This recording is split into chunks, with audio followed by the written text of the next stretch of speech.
नमस्कार। कभी सोचा है कि कुछ लोग इतनी जबरदस्त कामयाबी कैसे हासिल कर लेते हैं? क्या उनके दिमाग में कोई सीक्रेट बटन होता है? चलिए आज इसी राज को खोलते हैं और ये जानते हैं कि कैसे हम भी एक अरबपति की तरह सोचने के लिए अपने दिमाग को ट्रेन कर सकते हैं। तो सबसे बड़ा सवाल यही है, क्या जो लोग बहुत ज्यादा कामयाब हैं, उनके दिमाग की वायरिंग सच में हम सबसे अलग होती है? या फिर यह कोई ऐसी कला है जिसे कोई भी सीख सकता है और अपना सकता है? चलिए देखते हैं कि साइंस इस बारे में क्या कहता है। और इसका जवाब शायद आपको थोड़ा हैरान कर दे। ये बात पैदाइशी टैलेंट या जीन्स की नहीं है, बल्कि इस बात की है कि दिमाग के ड्राइवर सीट पर बैठा कौन है। जी हाँ, सारा खेल कंट्रोल का है। इसे समझने के लिए हमें अपने दिमाग के अंदर चलना होगा, जहां हर पल एक लड़ाई चल रही है। यह हमारे दिमाग के दो हिस्सों के बीच का टकराव है। एक तरफ है हमारा पुराना, हमेशा खतरे को भांपने वाला आदिम स्कैनर, और दूसरी तरफ है हमारा समझदार और दूर की सोचने वाला आंतरिक सीईओ। तो देखिए, एक तरफ है हमारा लिम्बिक सिस्टम, जिसे आप छिपकली वाला दिमाग भी कह सकते हैं। ये लाखों साल पुराना है और इसका बस एक ही काम है, जिंदा रहना। खतरा देखा तो लड़ो, भागो, डरो या अपनी जगह पर जम जाओ। और दूसरी तरफ है हमारा फ्रंटल टॉर्टेक्स, दिमाग का सीईओ। यही वो हिस्सा है जो बड़े फैसले लेता है, प्लानिंग करता है और हमें अपने गोल्स पर टिकाए रखता है। और अब आती है सबसे हैरान करने वाली बात। स्टडीज बताती हैं कि हम में से ज्यादातर लोग अपना 80% वक्त इसी छिपकली वाले दिमाग के कंट्रोल में गुजारते हैं। हम एक लिम्बिक लूप में फंसकर रह जाते हैं। मतलब हमारे फैसले लॉजिक और मौकों पर नहीं, बल्कि डर और शक पर टिके होते हैं। और इसी वजह से हम टालमटोल करते हैं या फिर कोई भी रिस्क लेने से घबराते हैं। तो सवाल ये है कि इस लूप को तोड़ा कैसे जाए, अपने अंदर के सीईओ को पावरफुल कैसे बनाया जाए। इसकी शुरुआत होती है सुबह के पहले घंटे से। जी हाँ, दिन शुरू होने से पहले ही उसे जीत लेने की कला से। इसके पीछे की साइंस भी बड़ी मजेदार है। ये जुड़ी है हमारी ब्रेन वेव्स से। जब हम सुबह सुबह जाग रहे होते हैं तो हमारा दिमाग थीटा और अल्फा स्टेट में होता है। ये स्टेट्स ना किसी जादू की तरह हैं। इन्हें सुपर लर्निंग स्टेट्स भी कहते हैं। क्यों? क्योंकि इस वक्त हमारा दिमाग एक स्पंज की तरह होता है, नए आइडियाज और पॉजिटिव बातों को सोखने के लिए एकदम तैयार। लेकिन ज्यादातर लोग क्या करते हैं? जोरदार अलार्म की आवाज से हड़बड़ाकर उठते हैं। यह बिल्कुल वैसा है जैसे किसी ने चलती कार को न्यूट्रल से सीधा 5वें गियर में डाल दिया हो। दिमाग को एक झटका लगता है, स्ट्रेस हार्मोन्स शरीर में भर जाते हैं और हमारे दिन की शुरुआत ही टेंशन और भगदड़ से होती है। तो इसका एक बहुत ही पावरफुल सॉल्यूशन है, मूवर्स मॉर्निंग रूटीन।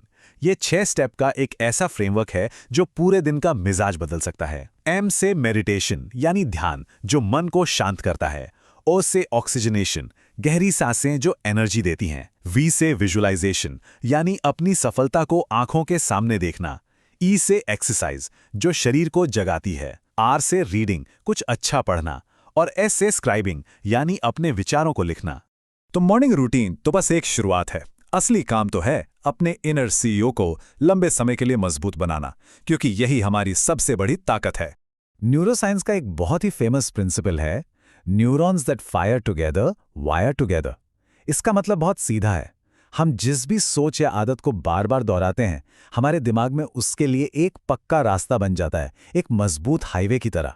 और ये क्रांतिकारी है। इसका मतलब हमारा दिमाग पत्थर की लकीर नहीं है, ये तो गीली मिट्टी की तरह है, जिसे हम जैसा चाहें वैसा आकार दे सकते हैं। तो फिर सवाल है, अपने सीईओ को ट्रेन कैसे करें? इसके 3 बहुत आसान तरीके हैं। पहला है अवेयरनेस या जागरूकता। अगली बार जब भी गुस्सा या टेंशन हो तो बस 1 सेकंड के लिए रुककर खुद से पूछना है, अभी कौन कंट्रोल में है, मेरा सीईओ या मेरा छिपकली वाला दिमाग? दूसरा तरीका है सिर्फ 5 मिनट की शांति। रोज 5 मिनट के लिए आंखें बंद करके अपनी सांसों पर ध्यान लगाना। और तीसरा न्यूरोबिक्स, मतलब दिमाग को नई नई और मजेदार चुनौतियां देना। न्यूरोबिक्स सुनने में थोड़ा टेक्निकल लगता है, पर है बहुत सिंपल। इसका मतलब है न्यूरॉन्स के लिए एरोबिक्स, यानी दिमाग की कसरत। और ये काफी मजेदार भी हो सकता है। जैसे कभी उल्टे हाथ से ब्रश करके देखिए, या ऑफिस जाने के लिए कोई नया रास्ता पकड़िए।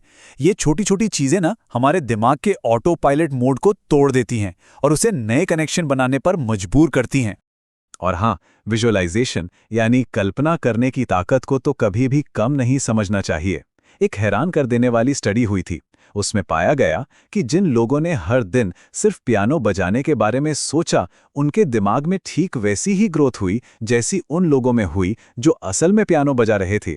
अब जरा सोचिए, अगर सिर्फ सोचने भर में इतनी ताकत है तो हम अपनी जिंदगी में क्या कुछ नहीं पा सकते।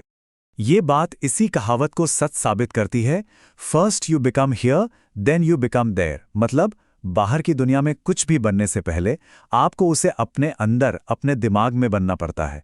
असल बदलाव पहले अंदर होता है, फिर बाहर की दुनिया में नजर आता है। तो जब हम इन सभी तरीकों को अपनाते हैं तो ये सिर्फ दिमागी कसरत नहीं रह जाती, हम असल में अपनी जिंदगी की पूरी नींव बदल रहे होते हैं। हम उस हकीकत को ही बदल रहे होते हैं जिसे हम हर रोज जीते हैं। एक ट्रेंड दिमाग के साथ फेलियर शब्द का मतलब ही बदल जाता है।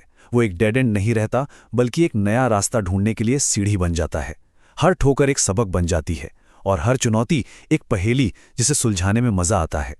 एक दिलचस्प फैक्ट पता है, एक आम इंसान के दिमाग में हर दिन 50,000 से भी ज्यादा ख्याल आते हैं। सोचिए ये कितनी मेंटल एनर्जी है। इतनी एनर्जी में तो कई किताबें लिखी जा सकती हैं। लेकिन बड़ा सवाल यह है कि इतनी सारी दिमागी एनर्जी खर्च कहाँ होती है? हमारे हजारों ख्याल असल में घूमते किसके चारों ओर हैं? हम सोचते क्या हैं पूरा दिन? तो जब एक बहुत बड़ी स्टडी में हजारों लोगों के ख्यालों को एनालाइज किया गया तो एक कमाल की बात पता चली। हमारे ये 50,000 से ज्यादा विचार, हमारी सारी टेंशन, सारी उम्मीदें, सब कुछ घूम फिर कर सिर्फ 3 चीजों पर आके अटक जाता है: हमारी हेल्थ, हमारा पैसा और हमारे रिश्ते। इसका मतलब क्या हुआ? इसका मतलब ये हुआ कि कामयाबी का राज हजारों प्रॉब्लम्स को सॉल्व करना नहीं है। ये बस जिंदगी के इन 3 पिलर्स, हेल्थ, वेल्थ और रिलेशनशिप्स को संभालने की कला है। अगर इन 3 एरिया पर हमारे सीईओ दिमाग का कंट्रोल आ जाए तो कामयाबी की इमारत खुद ब खुद खड़ी हो जाती है। तो याद रखिए, ये सिर्फ दिमाग की वायरिंग बदलने का खेल नहीं है, ये अपनी पूरी हकीकत को, अपनी पूरी रियलिटी को बदलने का खेल है। तो आखिर में सबसे बड़ा सवाल यही बचता है कि कोई अपने लिए कैसी हकीकत बनाना चुनता है, क्योंकि ये चॉइस, ये चुनाव पूरी तरह से हमारे हाथ में है।